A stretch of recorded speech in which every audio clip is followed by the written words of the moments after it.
जब सुने के होई भोजपुरी गाना बस बजे के चाही गाना।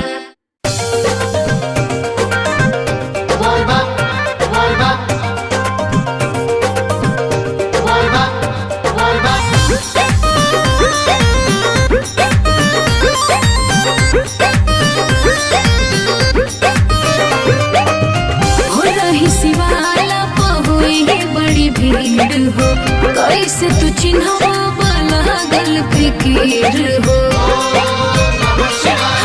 हो रही शिवाला पहुई बड़ी भीड़ हो कैसे तू चिन्हवा लागल फिकीर हो। हर गेरुआ कलर लिखल बोले बम पर जवन दिल बन के अच्छा ओह जल ढारी कर जान उहे वाला साड़ी पहिन के ओह जल ढारी कर जान उहे वाला साड़ी पहिन के।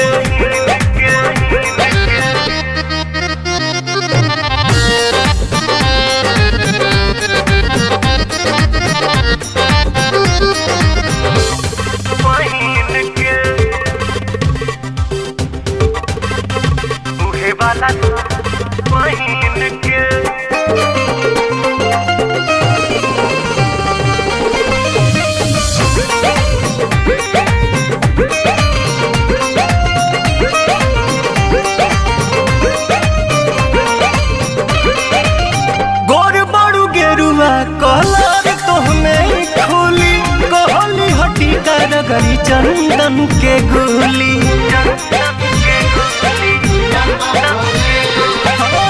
गोर बड़ू गेरुआ कलर तोहमे खोली कहली हटी करगरी चंदन के गोली। सावन महीना जब से चढ़ गइल बा भक्तिया भाव दिल में भर गइल बा।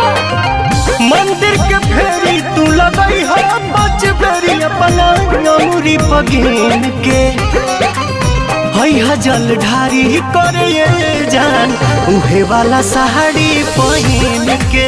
अच्छा है जल ढारी करे जान उहे वाला साड़ी पहिन के।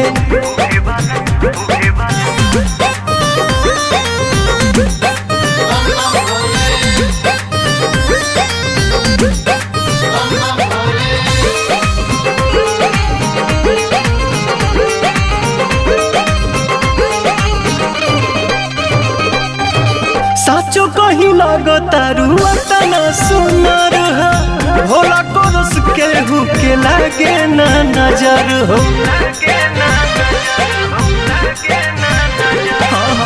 साचो कहीं लागता रुआ तना सुनर हो बाबा कोरस के हु के लागे ना नजर हो। तोहरे ला भूखल माने सावली सुमारी खुशबा पवन मन अरुण बिहारी पाके आशीर्वाद रखी शिव जी के याद ना भूल शुभ दिन के। ओह जल ढारी करे जान उहे वाला साड़ी पहिन के। ठीक बा जी है जल ढारी करे जान उहे वाला साड़ी पहिन के।